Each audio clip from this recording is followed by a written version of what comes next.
Libraries have been around for 5,000 years, since ancient Mesopotamia.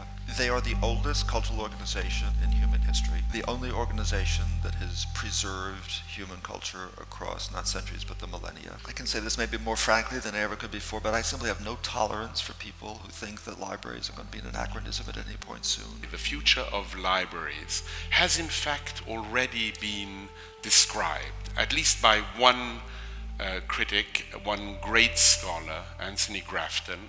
Libraries, in other words, can survive, but if they insist on their original mission, they will turn into enormous, handsome ghost ships sailing along with all lights on and no passengers. So what we are talking about is a revolution driven by technology.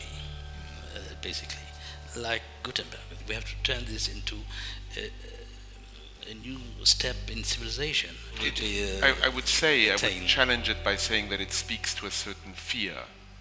And the certain fear is that maybe we live in an age where we are perhaps quite easily distracted from the possibility of attention, of sustained attention.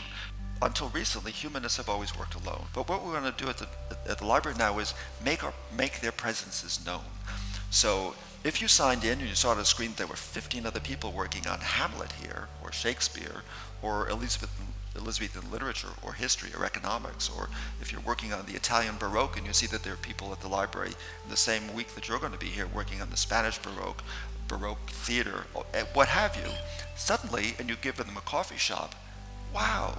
I think that would give us a kind of whole new dimension that is consonant with the increasingly collaborative nature of research in the humanistic discipline. The main contribution of the digital revolution, as it is called, is it enables us to perform certain tasks we couldn't have done before in such a short period of time. But quick access to information and culture are two different things. How do we preserve digitally formatted information? Not for 5 years, but for 500 years. Yeah, turn to each other.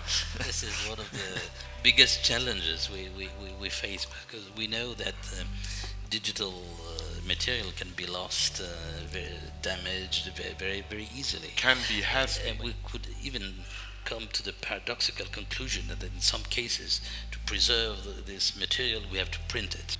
In closing, Paul, you probably know this very famous comment by the writer and poet Borges, who said, "I have always imagined that paradise will be some kind of library." Yes. Do you imagine paradise in a similar way? To me, heaven is the New York Public Library. Thank you very much.